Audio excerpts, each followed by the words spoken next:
America and the world had a lesson to learn in Korea. Before 1945, nations sought to achieve complete and total victory in war. But the introduction of nuclear weapons and the incredible destructive power of modern conventional weapons made total war more dangerous than ever.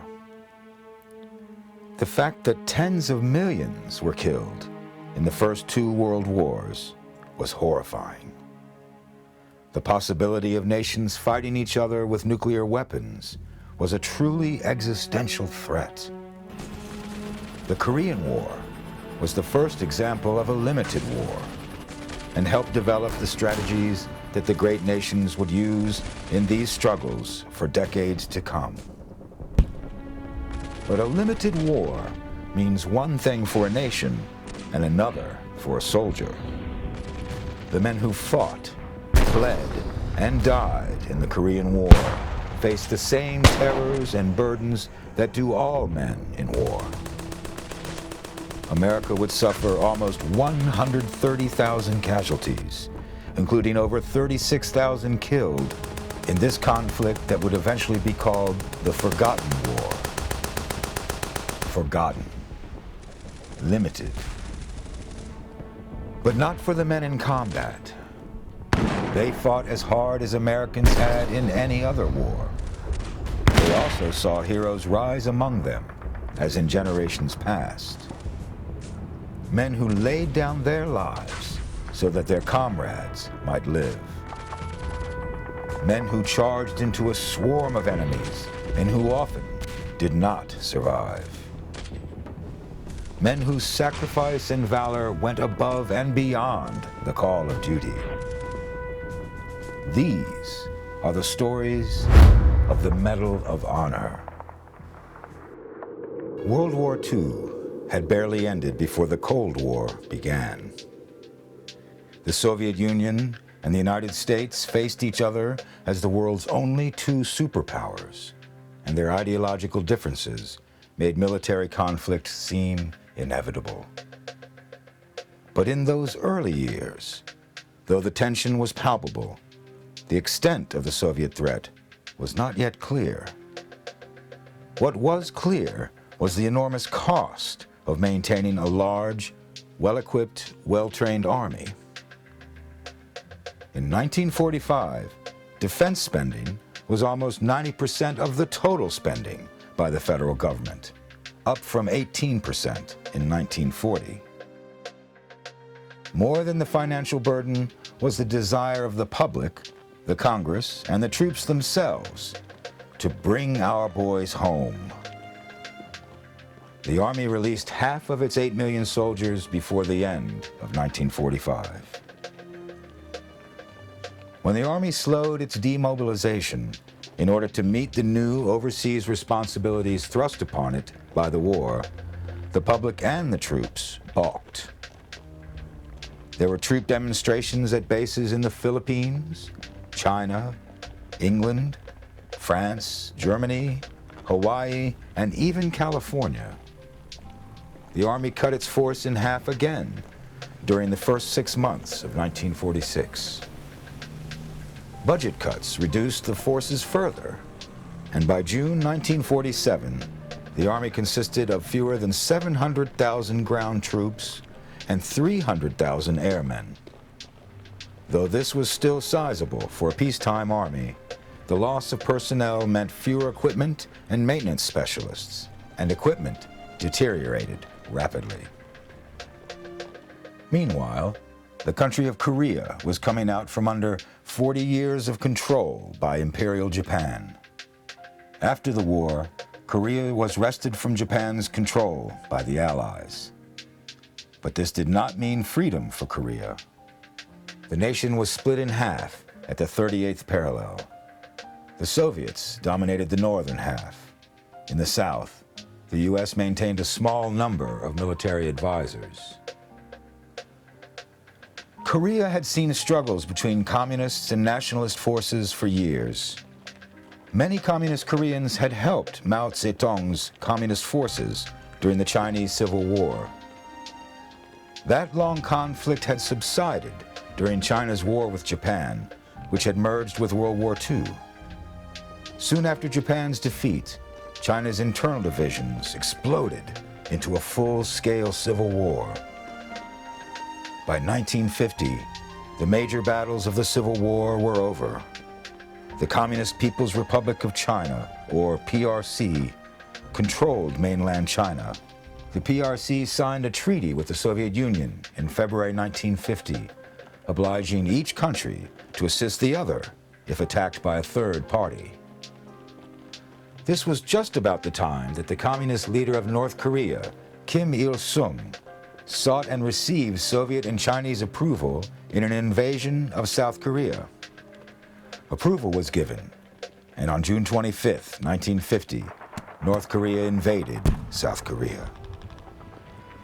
Both the US and the Republic of Korea were surprised and unprepared for this attack.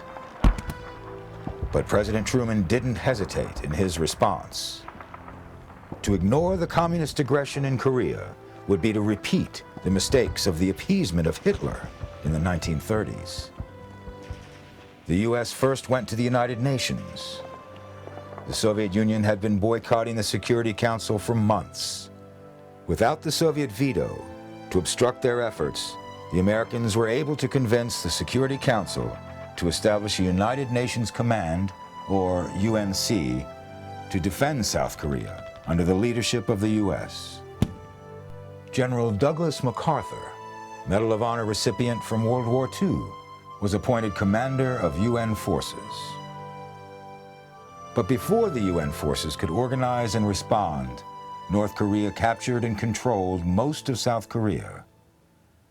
By June 28th, North Korea had captured the capital city, Seoul, and South Korea's army had been completely routed, pushed back to the Pusan perimeter in the southeast. General MacArthur planned a bold and brilliant amphibious assault at Incheon to take back the south. Incheon was the port for Seoul, 18 miles inland, and was the closest possible landing site to the capital and the communication center there. The history of war proves that 9 out of 10 times an army has been destroyed because its supply lines have been cut off. We shall land at Incheon, and I shall crush them. The Joint Chiefs in Washington were doubtful of his plan, but MacArthur's gamble paid off. The daring assault was a tremendous success. By September 23rd, the North Koreans were in retreat from the Pusan perimeter. And on September 29th, 1950, MacArthur reported, "By the grace of a merciful providence, our forces, fighting under the standard of that greatest hope and inspiration of mankind, the United Nations, have liberated this ancient city of Seoul." The Incheon offensive succeeded in driving the North Koreans back across the 38th parallel. But this decisive victory unsettled the Soviet Union and China, who increased their support for North Korea. Mao Zedong dispatched an expeditionary force called the Chinese People's Volunteer Force across the Yalu River into North Korea. These forces were highly skilled in camouflage. Hundreds of Chinese units had moved into North Korea without detection, until the first Chinese soldier was discovered among captives taken on October 25th. At first, it appeared that individual Chinese soldiers, possibly volunteers, had reinforced the North Koreans. But in late November, attacks by all Chinese forces hammered units of the United Nations Command. The Soviets provided air support for any battles in communist territory. UNC forces in North Korea began to fold, and MacArthur ordered a withdrawal. MacArthur informed Washington, "We face an entirely new war." And that war dragged on. On May 31st, 1951, A platoon from the 187th Airborne Regimental Combat Team was in a defensive position on Hill 420 near Wongtong Ni. They were taking heavy fire from enemy artillery, mortars, and machine guns. The platoon was outnumbered and outgunned, and they were taking heavy casualties, including Corporal Rodolfo Hernandez, wounded by grenade fragments and artillery shrapnel. Low on ammunition, the platoon was forced to withdraw. Corporal Hernandez was bleeding heavily and chose to remain behind to slow down the enemy. A cartridge in his rifle ruptured, jamming it. Hernandez fixed his bayonet to his rifle, hurled his remaining grenades into the enemy, and then charged out of his foxhole. Armed only with an inoperable rifle and bayonet, Hernandez rushed the enemy. He was able to kill 6 before bayonet strikes, bullet wounds, and shrapnel damage that ripped away part of his skull took their toll. He collapsed, unconscious. But his decisive, valorous act had halted the enemy advance long enough for his platoon to organize a counterattack and retake lost ground.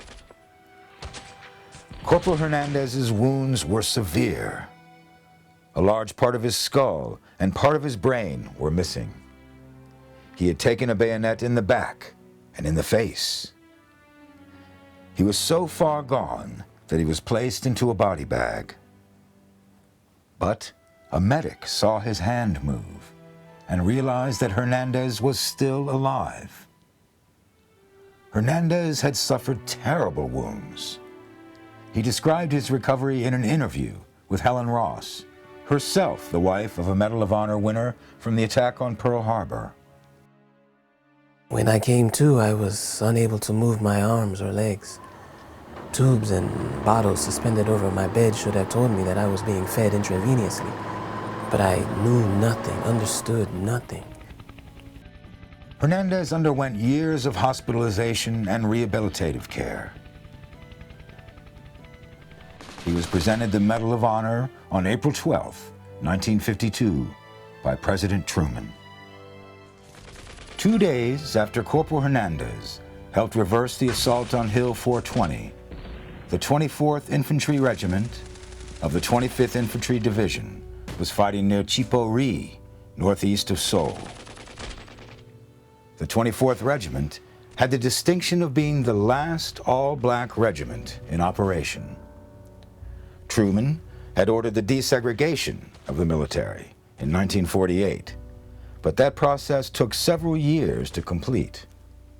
These men were the last of the Buffalo Soldiers. On June 2nd, 1951, Sergeant Cornelius Charlton's unit was attempting to take Hill 543, and they were facing fierce resistance. In the first charge up the hill, Charlton's white commanding officer was wounded and evacuated. Sergeant Charlton assumed command and rallied his men for another assault. He led the second charge up the hill. Using his rifle and grenades, Charlton personally eliminated 2 hostile positions and killed 6 of the enemy in that charge. But his platoon was taking heavy casualties, and they were again pinned down. Charlton regrouped his men and led them forward again, only to be knocked back by a wave of grenades. Charlton was wounded in the chest by grenade fragments. Refusing medical aid, he led a third charge up the hill, taking the crest of the ridge. Private First Class Ronald Holmes described what he saw that day. He got the rest of the men together and we started for the top. The enemy had some good emplacements. We couldn't get to them. Grenades kept coming at us and we were chased back down. Again, we tried, but no luck. Sergeant Charlton said he was going to make it this time, and he yelled, "Let's go!" And we started up again. We reached the top this time. When Charlton reached the crest, he saw that one enemy emplacement remained on the reverse slope. That one enemy position had taken out so many of Charlton's men, and it could still take out many more. I saw the sergeant go over the top and charge a bunker on the other side. Alone, Charlton charged the enemy position. He was struck by shrapnel from another grenade, but he managed to strafe the enemy with devastating rifle fire. The last of the defenders were routed, and the hill belonged to Charlton's men. Sergeant Cornelius Charlton did not survive the wounds he took in gaining that hill. He received the Medal of Honor posthumously. The 31st Infantry Regiment of the 7th Division arrived in Korea for MacArthur's bold strike in the Battle of Incheon. It was their first battle since surrendering to Imperial Japan at Bataan in World War II. They successfully captured Suwon in that offensive and participated in major battles throughout the Korean War. They suffered over 700 casualties in the week-long battle at the Chosin Reservoir. There were over 500 casualties during almost 3 weeks of fighting near the Hwachon Reservoir. But the single most costly day for the 31st Regiment was October 14th, 1952. They were part of the 7th Division's assault on Triangle Hill, which was held by a battalion of one of China's elite armies. The enemy was dug in and ready to fight. On that first day of fighting alone, the 31st Regiment took over 400 casualties. On that day, First Lieutenant Edward Schowalter commanded the regiment's Company A, which had been selected to spearhead an assault on a set of twin peaks nicknamed Jane Russell Hill. His company's first platoon was attacking a key approach to the hill when they came under heavy, vicious small arms, grenade, and mortar fire. They were just 50 yards short of the enemy's strong point, but they could not move any further, and they were taking casualties. Lieutenant Schowalter led his second platoon in to support the first, and as they neared the objective, he was severely wounded in the side by a grenade fragment. He refused medical aid, instead leading his men into the trenches where they began routing the enemy from the bunkers with grenades. Suddenly, sniper fire struck Schowalter's helmet. The bullet lodged in his right ear between the skin and bone. Lieutenant Schowalter was knocked unconscious, but awoke again soon after. He shrugged off the medics seeking to attend him and rushed back into the fight. He retained command and remained at the front of his troops and continued issuing orders and encouraging his men. Wounded again from more shrapnel, he continued to refuse medical aid until the objective was secured. Finally, with the Chinese soldiers in retreat, he was evacuated. 4 months later, he received the Medal of Honor from President Dwight Eisenhower. Edward Schowalter remained with the Army until 1977, when he retired as a colonel. He served 2 combat tours in Vietnam and was awarded the Silver Star for actions there. When asked about his Medal of Honor, Edward Schowalter replied, I always figured I was awarded the medal as the representative of a superb fighting team. We took that hill together. I wear the Medal of Honor on behalf of all the men who fought and died on that hill. It's really theirs.